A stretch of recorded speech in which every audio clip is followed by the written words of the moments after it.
What is going on, guys, and welcome back to another very exciting video. In this video, we're going to be talking about Alibaba, and specifically, we're going to be looking at their GAAP versus non-GAAP earnings. I had a question on this the other day on the channel that was basically, what is the difference between GAAP and non-GAAP earnings, and how are those calculated? So what we're going to do is we're going to target Alibaba and look at their GAAP versus non-GAAP earnings. Alibaba is one of the prime offenders in terms of the difference between their GAAP and non-GAAP earnings. So we're going to break it all down and go over it in this video. If you enjoy it, make sure you drop a like down below, and if you want to see more videos like this one, make sure you hit that sub button. This is going to be a relatively quick video, but I want to give a fair warning that there are a lot of abstract concepts in this video, so make sure if you feel uncomfortable with anything, ask a question down below or just Google it and kind of figure out some of the information, because a lot of these are accounting terms that you really don't need to know. You just need to understand where those differences are coming from and how they could change in the future. I did want to mention this real quick, that Amazon actually shut down their Chinese app store. There's been a lot of regulation in China, and I think that's the biggest reason for it. The Chinese government has obviously looked at a lot of these tech companies and really started to regulate that industry, and I think Amazon kind of wants to get out of that sector and just let the other players that are already over there deal with it. So Alibaba, JD, they already have a large market share there in China, and Amazon really hasn't established roots there. So I think they're just getting out of it a little bit. They still have their Amazon Web Services over there. They still have their marketplace. So they still have a presence in China. It's just one facet of it with their app store. So what I want to go over in this video is this section down here, and that is their diluted earnings per ADS. So what is an ADS? An ADS is an American depository share, and basically Alibaba has ADSs, and then they also have ordinary shares. 8 ordinary shares equals 1 ADS. That's relatively not important for this video. Basically everything we are going to look at is going to be in terms of ADSs. So the first thing up here is for their fiscal year, which ended in March of 2023, they announced a GAAP earnings of $4. And when we compare that to their non-GAAP earnings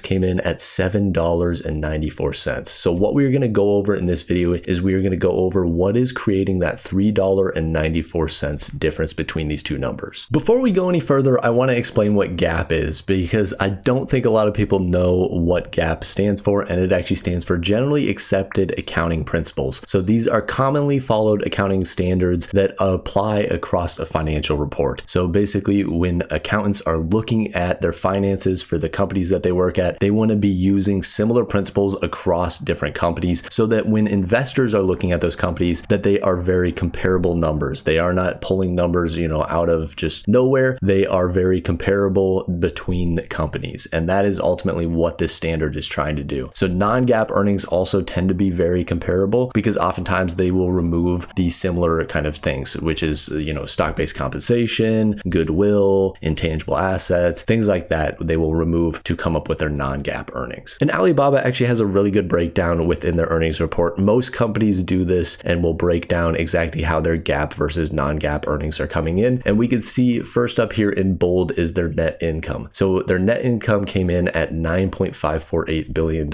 And basically for GAAP earnings, all you are doing is you're taking that net income number and dividing it by the number of ADSs that are out in the market, and that is what's getting you to that $4 per ADS. So their non-GAAP earnings is where it gets a lot more complicated. We can see here again that their net income came in at $9.548 billion, and then when we look at their non-GAAP net income, they're claiming that it is sitting at $20.586 billion.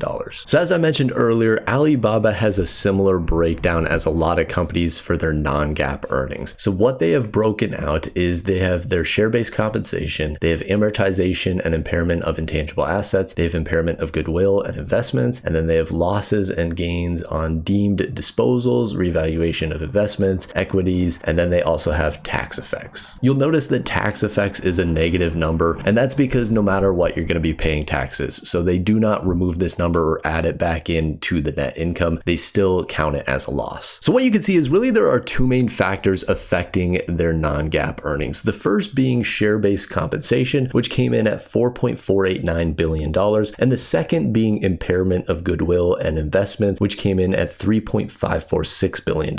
And in my opinion, share-based compensation is one of the issues for Alibaba. We could see in 2018, they had $3.2 billion in share-based comp. Then in 2019, that number went all the way up to $5.58 billion. And then in 2020, it dropped slightly to $4.4 billion. And then in 2021, it jumped all the way up to $7 $7.65 billion. We've started to see it release a little bit in the last couple years, where it's gone down to around $3.78 billion, but their most recent earnings we can see is sitting around $4.4 billion. So kind of jumping back up to where we saw it in 2020. So I'd love to see this number continue the downtrend and get back to around the $2.5 to $3 billion a year in share-based compensation. One good thing that Alibaba does to kind of offset some of this stock-based compensation is they repurchase their own shares. So they repurchased 21.5 million ADSs over the last quarter, which is approximately $1.9 billion. This has reduced their outstanding ADSs to 2.6 billion ADSs, and overall they still have around $19.4 billion in remaining funds that are authorized for repurchases, and this lasts through March of 2025. And we can see their shares outstanding shown graphically here. So again, they're sitting right now around 2.6 billion shares outstanding, and we haven't seen a number that low really since 2018, and that's really good. We're starting to get back on track in terms of the number of shares. They obviously went through a period with the pandemic where they really expanded the number of shares that they had out in the market, but since then they've started to pull that back, and that's what I like to see. I want to see this kind of continue, and hopefully they can get these numbers back down to some of what we've seen back in even 2017, 2016 numbers. So the second number we mentioned that's having a big effect on their non-GAAP earnings is the impairment of goodwill and investments, and this came in at that $3.546 billion.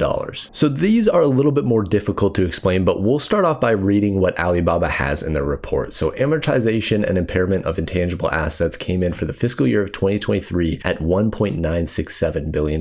This is an increase of 16% from fiscal year 2022, primarily due to impairment losses of intangible assets recorded in fiscal year 2023. Impairment of goodwill in fiscal year 2023 was $395 million, a decrease of 89% from fiscal year 2022. Impairment recorded in both years represents the amount by which the carrying value of certain reported units within digital media and entertainment segments exceeds their fair value based on annual goodwill impairment assessment. So really the key term is what is impairment. So impairment occurs when a business asset suffers a depreciation in fair market value in excess of the book value of the asset on the company's financial statement. The easiest way to explain this is through an example. So if a company were to buy a vehicle for, let's say, $100,000 and they depreciate 50% of that over a number of years, so there's $50,000 left on their books. Then they decide that they no longer want this vehicle, they want to get rid of it or sell it, and they sell it for, let's say, $20,000. So that other $30,000 that they had left on their books to make up that $50,000 would be an impairment loss. The number that Alibaba has the most control over is their stock-based compensation. And again, that number comes in at around $4.5 billion.